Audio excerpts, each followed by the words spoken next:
Welcome back दोस्तों। हमारे channel पर बिहार स्टेट 2080 का प्लेट तैयारी कराई जाती है।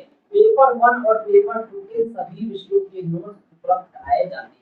हमारे नोट्स को प्राप्त करने के लिए आप और व्हाट्सएप करें 7131314948 पर। पेपर वन और पेपर टू दोनों में विषयवार शिक्षक पात्रता परीक्षा का आयोजन किया जा रहा है, क्योंकि माध्यमिक और उच्च माध्यमिक विद्यालय में विषयवार शिक्षक होते हैं। अलग अलग विषय के लिए अलग अलग योग्यता होती है। जिन विषय के आप शिक्षक बनना चाहते हैं उन विषय में आपको स्टेट उत्तीर्ण करना अनिवार्य है। चाहे विषय कोई भी हो, आपके विषय से 100 प्रश्न पूछे जाएंगे, लेकिन 50 प्रश्न ऐसे होते हैं जो सभी विषय से पूछे जाते हैं। चाहे किसी भी विषय के शिक्षक हो, आपके लिए शिक्षण कला एवं रीजनिंग कॉमन ही होगा। आज हम इसे शिक्षण कला एवं रीजनिंग के प्रीवियस ईयर पेपर को लेकर आए हैं। सबसे पहली बार 2011 में बिहार में स्टेट का आयोजन होता है। उस समय शिक्षण कला से रीजनिंग से जो प्रश्न पूछे गए थे उसे हम सॉल्व करेंगे। आज भी सिलेबस ऐसा ही है। पहले सिर्फ रीजनिंग था, शिक्षण कला के साथ अब थोड़ा बदलाव आया है। रीजनिंग के अतिरिक्त कुछ और विषयों को भी इसमें सम्मिलित किया गया है, जो हमारे लेटेस्ट नोट्स में आपको अपडेट मिलेगा। आइए हम 2011 के शिक्षण कला को सॉल्व करते हैं और सभी 50 प्रश्नों के उत्तर को अच्छे से समझते हैं, ताकि आप अपनी तैयारी को एक बेहतर दिशा दे सकें। हमारे नोट्स में प्रीवियस ईयर सॉल्यूशन को भी ऐड किया गया है, जिसे आप पीडीएफ के रूप में प्राप्त कर सकते हैं अपने व्हाट्सएप पर। सबसे पहला प्रश्न जो 2011 में पूछा गया था कि पुरुष स्त्रियों की अपेक्षा अधिक बुद्धिमान होते हैं, यह कथन कैसा है? क्या पुरुष अपने स्त्रियों की अपेक्षा अधिक बुद्धिमान होते हैं? यह सही हो सकता है, यह सही है, या यह लैंगिक पूर्वाग्रह को प्रदर्शित करता है, या बुद्धि के भी पक्षों के लिए सही है। दोस्तों, यह जरूरी नहीं कि पुरुष स्त्री की अपेक्षा अधिक बुद्धिमान हो। अगर आप ऐसा मानते हैं तो यह लैंगिक पूर्वाग्रह है। आप जो है स्त्री के साथ भेदभाव कर रहे हैं। प्रश्न के हिसाब से सही उत्तर हो जाएगा ऑप्शन बी। पुरुष को स्त्रियों की अपेक्षा अधिक बुद्धिमान मानना यह लैंगिक पूर्वाग्रह है। इनके आधार पर आप भेदभाव कर रहे हैं। क्वेश्चन नंबर 2 है, किस दार्शनिक आधार पर निर्मित पाठ्यक्रम छात्र केंद्रित होता है? यानी चाइल्ड सेंटर्ड सिलेबस, छात्र केंद्रित पाठ्यक्रम जो है यह परियोजनवाद के आधार पर। प्रश्न संख्या 3 है, नवनीत अपनी कक्षा के छात्रों को क्षेत्र भ्रमण पर ले जाते हैं। वापस आकर वे छात्रों से भ्रमण पर चर्चा करते हुए यह प्रदर्शित करता है। शिक्षक है नवनीत, जो छात्रों को क्षेत्र भ्रमण पर ले जाते हैं, फिर वापस आते हैं तो इस भ्रमण पर चर्चा करते हैं। ये जो एक्टिविटी हो रहा है यह क्या है? क्षेत्र भ्रमण पर ले जाना, वापस आकर उस पर चर्चा करना, यह जो है सीखने के लिए आकलन है। यानी जब चर्चा होगी तो बच्चे सीखेंगे उन्होंने कितना सीखा, इसके लिए आकलन हो रहा है। और इस आकलन से बच्चे कुछ ना कुछ सीखेंगे, क्योंकि चर्चा होगी तो वो जो चर्चा होगी सभी बच्चों तक पहुंचेगी, तो हर बच्चे को कुछ नया सीखने को मिलेगा। अगला क्वेश्चन है, छात्रों को डैश के लिए प्रोत्साहित नहीं किया जाना चाहिए? छात्रों को किस चीज के लिए प्रोत्साहित नहीं करना चाहिए? छात्रों को शिक्षक द्वारा पूछे जा सकने योग्य सभी प्रश्नों के उत्तर याद करने के लिए प्रोत्साहित नहीं किया जाना चाहिए। ये रटंत विद्या जो है चाइल्ड सेंटर नहीं है। रटने पर जोर नहीं देना है, सभी प्रश्नों को याद करने के लिए प्रोत्साहित नहीं करना है। बच्चे खुद जो है वो प्रश्नों को याद कर लेंगे। क्वेश्चन नंबर 5 है, कटे पर फिटकरी लगाने से रक्तस्राव हो जाता है क्यों? कहीं पर कट गया हो तो फिटकरी लगाने से खून बंद हो जाता है। दाढ़ी बढ़ाने के क्रम में जब ब्लेड से थोड़ा खून कटता है तो फिटकरी लगाया जाता है। सैलून में भी आपने देखा होगा। ऐसा इसलिए कि फिटकरी जो है रुधिर को गाढ़ा करके जमा लेता है, रक्त का थक्का बनना जिसे कहते हैं। अगला क्वेश्चन है, 6 नंबर, 3 अंकों वाली ऐसी कितनी संख्या है जिसे 8 से विभाजित किया जा सकता है? आइए इसे हम सॉल्व करते हैं। 3 अंकों वाली संख्या की बात करें तो ये 1 पे डबल 0 100 से लेकर के 999 तक होता है। इसमें 8 से विभाजित होने वाली पहली संख्या 104 है, इसे आप चेक कर सकते हैं। और अंतिम संख्या 992 है, इसे भी आप चेक कर सकते हैं। इसके पहले की संख्या जो 8 से विभाजित है वो 3 अंक की संख्या नहीं है। इसके बाद की संख्या जो 8 से विभाजित है वो 4 अंक की संख्या हो जाती है। यानी इस आंकड़े को जब देखा जाए तो इसमें अंतिम पद, पहला पद हमें पता है, इसके बीच का डिफरेंस भी हमको पता है, जिसे सात अंतर कहते हैं। हमको पदों की संख्या n निकालना है। n बराबर a गुण n माइनस 1 इंटू b, इस फॉर्मूले की सहायता से हम जो है n का वैल्यू निकालते हैं, जो हमें 112 निकल कर आता है। यानी कुल पदों की संख्या 112 है। यानी इस सीरीज में 112 ऐसे पद हैं जो 8 से विभाजित हैं। सही जवाब हो जाएगा ऑप्शन डी। अगला क्वेश्चन है 7 नंबर, एक षटकोण जिसकी प्रत्येक भुजा 2√3 सेंटीमीटर है, उसका क्षेत्रफल क्या होगा। षटकोण के क्षेत्रफल को निकालने का फॉर्मूला होता है 3√3/2 गुणित भुजा का स्क्वायर। यहाँ पर भुजा 2√3 है, इसका स्क्वायर जब करेंगे तो 2 का स्क्वायर 4 हो जाएगा, √3 का स्क्वायर हो जाएगा। इसे जब आपस में सॉल्व करते हैं तो 2 गुना 4 होता है, 3 गुना 6 गुणित 18 √3 सेंटीमीटर। सही जवाब हो जाएगा ऑप्शन ए। अगला क्वेश्चन है 8 नंबर, 22 सेंटीमीटर भुजा वाले एक धात्विक घन को पिघलाकर 1 सेंटीमीटर त्रिज्या वाले कितने गोले बनाए जा सकते हैं। इसमें हम क्या करेंगे कि घन का आयतन निकालेंगे, उसको गोले के आयतन से भाग दे देंगे। घन के आयतन को निकालने का फॉर्मूला होता है भुजा का क्यूब। भुजा है 22 सेंटीमीटर, इसका हम क्यूब करेंगे तो 22 गुने 22 गुने 22 हो जाएगा। हम बात करते हैं गोले के आयतन की, इसका फॉर्मूला होता है 4/3 पाई आर क्यूब। 4/3 पाई का वैल्यू 22/7 किया, त्रिज्या जो है 1 सेंटीमीटर है, 1 का क्यूब कर दिया। यानी इसका जो आयतन निकल कर आता है 4 गुने 22/21। गोले की कुल संख्या कितनी है, इसको हम निकालने के लिए घन के आयतन को गोले के आयतन से भाग देंगे। जब आप इसे सॉल्व करेंगे तो 22 से 22 कट जाएगा, 2 से 11 मरतबा कटेगा। जब आप 11 को 11 से गुना करेंगे तो 121 आएगा, उसके आप 21 से गुना करेंगे तो 2541 आएगा। ये जवाब आपको नजर आ रहा होगा ऑप्शन सी में। अगला क्वेश्चन है 9 नंबर, अगर एक छात्र आपके साथ अभद्रता करता है तब एक शिक्षक के रूप में आपकी क्या प्रतिक्रिया होगी। कोई छात्र हमारे साथ अभद्रता कर रहा है तो हम क्या करेंगे, कुछ छात्र को क्षमा कर घटना को भुला देंगे, थोड़ी बहुत तरबियत जरूर करेंगे, लेकिन बदला नहीं देना है। अगला क्वेश्चन है एक शिक्षक के रूप में छात्र किस व्यवहार को गंभीर मानेंगे। यानी छात्र के जो व्यवहार हैं, बहुत सारे व्यवहार होते हैं, किस व्यवहार को आप गंभीर मानेंगे। अगर कक्षा के दौरान छात्र एक दूसरे से बातचीत कर रहे हैं तो इसे कदापि गंभीर न माने, यह एक सामान्य प्रक्रिया है और कक्षा के दौरान बातचीत भी होनी चाहिए। लेकिन अधूरा गृह कार्य को आप गंभीर मानेंगे, क्योंकि आप उसे जो होमवर्क दे रहे हैं ध्यान रहे कि वह उसे पूरा करके लाए। सही जवाब होगा ऑप्शन बी। 11 नंबर क्वेश्चन है सफल एवं प्रभावी शिक्षण के लिए व्यक्ति के पास क्या होना चाहिए। सफल एवं प्रभावी शिक्षण के लिए व्यक्ति के पास व्यक्तिगत भिन्नताओं का ज्ञान होना चाहिए, क्योंकि कक्षा कक्ष में जितने भी छात्र हैं सब में व्यक्तिगत भिन्नता है। कोई तेज है, कोई कम समझदार है, किसी की मातृभाषा अलग है। इस व्यक्तिगत भिन्नताओं का आपको ज्ञान होना चाहिए। विद्यालय के संरचनात्मक संगठन का ज्ञान होना चाहिए, सहकर्मी की योग्यता का ज्ञान होना चाहिए। कौन विषय पढ़ाने में ज्यादा सक्षम है। कहने का मतलब ये है कि इस प्रकार आप सफल एवं प्रभावी शिक्षण ले सकते हैं, उपयुक्त सभी का ज्ञान होना चाहिए। 12 नंबर क्वेश्चन है निम्नलिखित में 5 ग्राम के एक पंख एवं 10 ग्राम की एक कील में समान गति ऊर्जा है, दोनों वस्तुओं के संवेग के संबंध में कौन सा कथन सत्य है।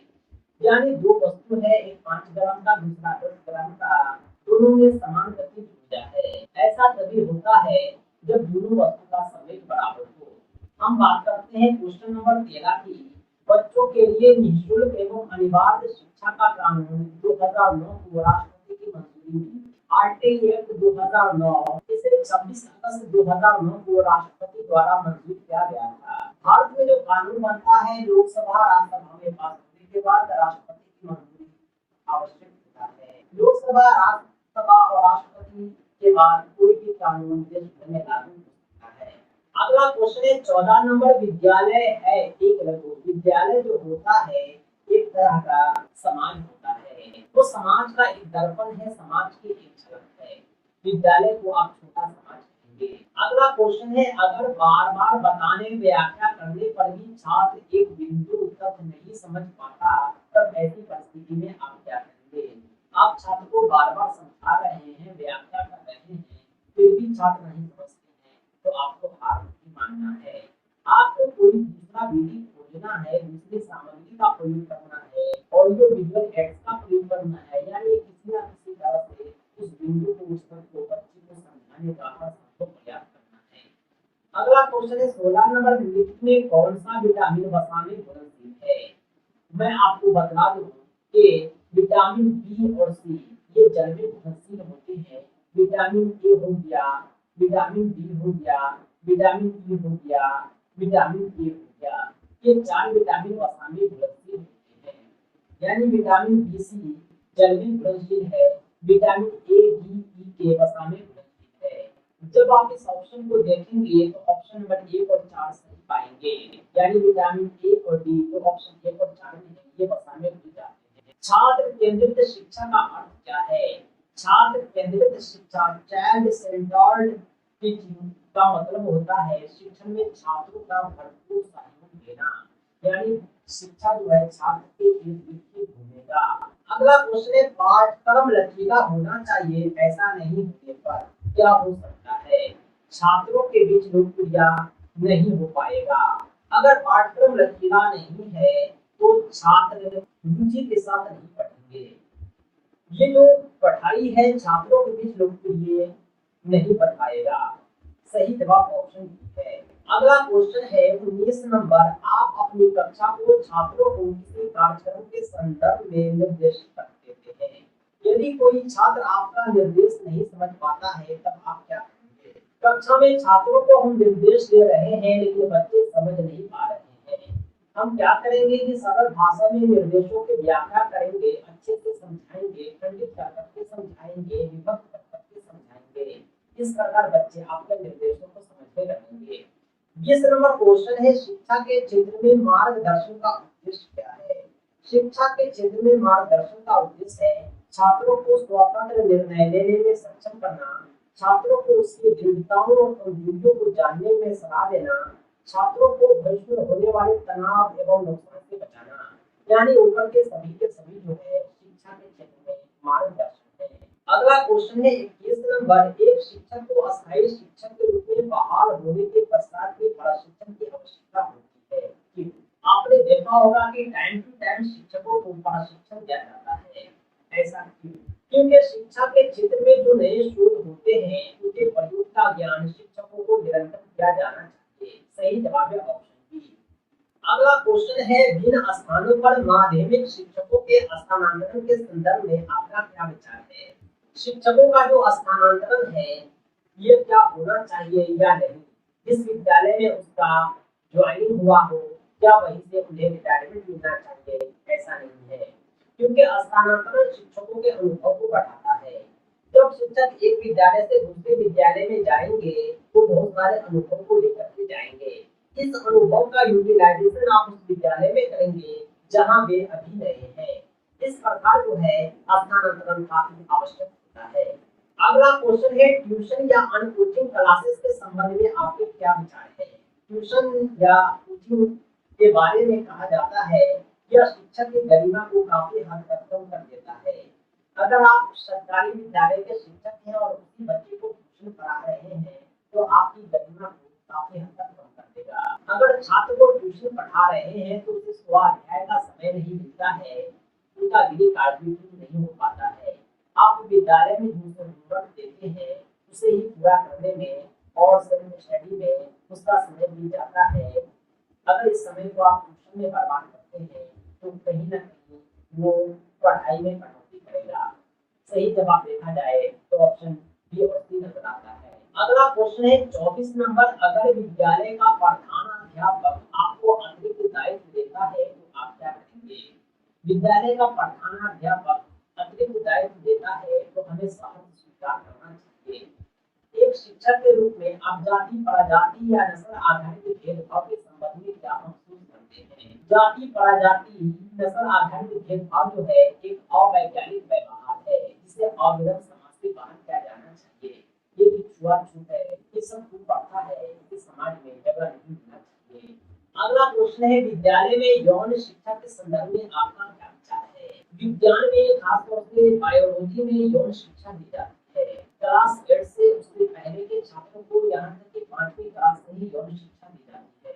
यौन शिक्षा जो है काफी इम्पोर्टेंट है और विद्यालय के छात्रों को जो उसके परिपक्वता से पहले ही जानी चाहिए। उसका कारण क्या है? उसका कारण ये है कि आप किशोरों को धर्म के संसार से बाहर ले जाने में एवं पूर्व यौनिकता से संबंधित वास्तविक समस्याओं का ज्ञान देने के लिए आवश्यक है। यौन शिक्षा अगर दी जाएगी तो उससे कॉन्फ्लिक्ट होंगे। ये जो किशोर हैं उनके शरीर में अनेकों बदलाव होते हैं। शरीर के आंतरिक अंगों में, शरीर के बाहरी अंगों में इस समय में उन्हें क्या करना है, क्या नहीं करना है, इन सब बातों का उन्हें ज्ञान अच्छे से होना चाहिए। सही जवाब ऑप्शन बी है। अगला क्वेश्चन है, शिक्षण व्यवसाय चुनौतीपूर्ण है, क्यों? शिक्षण व्यवसाय एक चुनौतीपूर्ण है ऐसा इसलिए कि यह व्यक्ति को प्रत्येक बार छात्रों के असंख्य मनोवैज्ञानिक जरूरतों के अनुरूप परिवर्तित होना पड़ता है, इसलिए यह चुनौतीपूर्ण है। 28 नंबर क्वेश्चन है, शिक्षण अधिगम के अतिरिक्त विद्यालय में कई कार्यक्रमों का आयोजन किया जाता है। एक शिक्षक के संदर्भ में क्या आपकी प्रतिक्रिया है? क्या शिक्षण अधिगम के अतिरिक्त, पठन पाठन के अतिरिक्त विद्यालय में कोई कार्यक्रम होना चाहिए या नहीं? इसका जवाब होगा कि विद्यालय को अलग अलग प्रकार की प्रतियोगी गतिविधियों का आयोजन अवश्य करना चाहिए। यानी शिक्षा से संबंधित ही आयोजन करना है। कभी क्विज कंपटीशन हो गया, कभी लेखन का हो गया, कभी गायन का हो गया, कभी खेलकूद हो गया।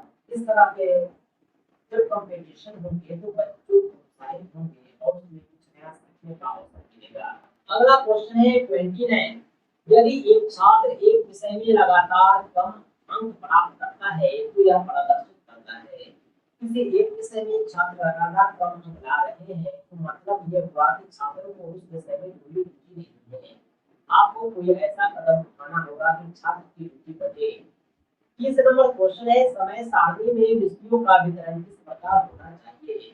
समय सारणी में विषय का वितरण होना चाहिए, इस प्रकार होना चाहिए कि विषय की कठिनाई स्तर के अनुसार जगह मिले।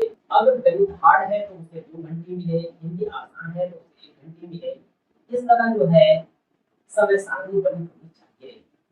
क्वेश्चन नंबर 31 को देखेंगे, पी जो है डी से भारी है। पी जो है ये भारी है किससे? तो पी से, किंतु एम से हल्का है। यानी पी जो है एम से हल्का भी है। एन जो है एस और टी से हल्का है। एन जो है ये हल्का है किससे? एस से और टी से। क्यू जो है डी से भारी है। क्यू जो है डी से भारी है लेकिन एन से हल्का है। एस जो है एम से भारी नहीं है, यानी एम भारी है एस से। इस चारों समीकरण को जब आप गौर करेंगे तो यहाँ आपको सबसे भारी कौन है यह पता करना है। एम दोनों में है और टी भी यहाँ आपको कॉमन है। इस तरह देखा जाए तो सबसे भारी कौन है? एम है। सही जवाब है ऑप्शन ए। अगला क्वेश्चन है 32 नंबर, एक कक्षा में अजय का स्थान ऊपर से छठा है। अजय जो है ऊपर से छठे नंबर पर है तथा हर्ष का स्थान नीचे से 18वां है। हर्ष जो है नीचे से 18वें नंबर पर है। यदि राधा अजय से 14वां स्थान पीछे, राधा जो है अजय से 14 स्थान पीछे है तो ऊपर से इसका जो स्थान हो जाएगा 14 से 20 हो जाएगा। और हर्ष की हम बात करें इससे यह 15 स्थान आगे है। 15 ये 18 नीचे से, इसमें जब आप 15 जोड़ेंगे तो ये 33 हो जाएगा। यानी राधा का जो पोजीशन है ऊपर से 20वां, नीचे से 33वां है। जब आप 32 और जब आप 33 और 20 को जोड़ेंगे तो 53 होगा। इससे एक कम छात्र की संख्या, यानी छात्र की संख्या कितना है? 52, जो किसी ऑप्शन में नहीं है। सही जवाब ऑप्शन डी होगा, इनमें से कोई नहीं। 33 नंबर क्वेश्चन है, एक व्यक्ति एक स्थान ए से 4 किलोमीटर आगे जाता है। ये बिंदु है, इसे 4 किलोमीटर आगे गया, फिर वह दाएं मुड़ता है और 6 किलोमीटर चलता है। दाएं मुड़कर फिर 6 किलोमीटर चला, पुनः बाएं मुड़ता है और 4 किलोमीटर चलता है। यानी बाएं मुड़ा और 4 किलोमीटर चला, वह कहाँ पहुंचा, बी पॉइंट पर। ए और बी के बीच की न्यूनतम दूरी क्या होगी। इस तरह आप मिलाएंगे इसको, न्यूनतम दूरी निकालने के लिए ए और बी को मिलाएंगे। आपको ए बी का वैल्यू पता करना है। यहाँ से यहाँ 4 है, यहाँ से यहाँ 4 है, यानी या ओ हो गया, तो ओ बी का वैल्यू क्या हो गया, ओ बी का वैल्यू हो गया ए, ठीक है। और ओ ए का वैल्यू कितना हुआ है, 6। आपको निकालना है ए बी का वैल्यू क्या है। फॉर्मूला के हिसाब से ये एक कर्व हो गया, ये लंब हो गया, ये आधार हो गया, यानी 6 का स्क्वायर प्लस 8 का स्क्वायर का वर्गमूल होता है ना, पी स्क्वायर बराबर बी स्क्वायर प्लस ए स्क्वायर। जब 6 का स्क्वायर करेंगे तो 36 आएगा, 8 का स्क्वायर करेंगे 64 आएगा, दोनों को जोड़ेंगे 100 हो जाएगा। ये ए बी स्क्वायर का वैल्यू 100 है, तो ए बी का वैल्यू हो जाएगा 10 किलोमीटर। सही जवाब है ऑप्शन बी। अगला क्वेश्चन है, अगर 1997 में गणतंत्र दिवस रविवार को मनाया गया तो उसी वर्ष स्वतंत्रता दिवस किस दिन मनाया जाएगा। यानी 26 जनवरी 1997 को क्या था, रविवार था, तो 15 अगस्त 1997 को क्या हो जाएगा, कौन सा दिन हो जाएगा। इसे निकालने का तरीका ये होता है कि हम देखते हैं कि 26 जनवरी से लेकर के 15 अगस्त तक कितने दिन हैं, उसको 7 से भाग देंगे, फिर हम दिनों की संख्या पाएंगे। 26 जनवरी से 31 जनवरी तक 5 दिन हो गया, और फरवरी में 28 या 29 दिन होते हैं, लेकिन लीप ईयर में 29 होते हैं, 1997 में 28 दिन थे। इसी प्रकार मार्च में 31, जून में 30, अप्रैल मई में भी जो है 31, उसके बाद जुलाई में 31, अगस्त में 15 दिन। जब आप सभी को जोड़ करके भाग देंगे 7 से, तो आपको शेष फल के रूप में 5 प्राप्त होगा। रविवार में जब आप 5 जोड़ेंगे तो आपको शुक्रवार प्राप्त होगा। इस तरह इसे सॉल्व करते हैं। अगला क्वेश्चन है, अगर साल का पहला दिन यानी 20 वर्ष के अंत यानी 365 दिन जब साल में होता हो, पहला दिन शुक्रवार था, तो अंतिम दिन क्या होगा। 365 को आप 7 से भाग देंगे, 7 पंचे 35, 1 15, 7 दूनी 14, एक जो है शेष बचता है।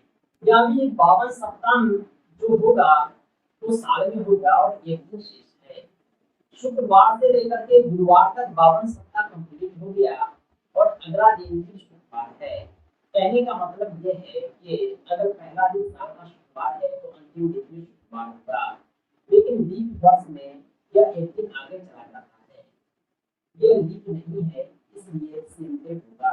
अगला क्वेश्चन है 26 नंबर, यदि पले को कोड भाषा में 8 1 2 3, रैंक को कोड भाषा में 4 9 3 6 7, तो मेन को क्या लिखें। यहाँ पर एम को जो है 6 लिखा गया है, ए को जो है 2 लिखा गया है, एल को 1 लिखा गया है, ई को 7 लिखा गया है, यानी सही जवाब है ऑप्शन बी।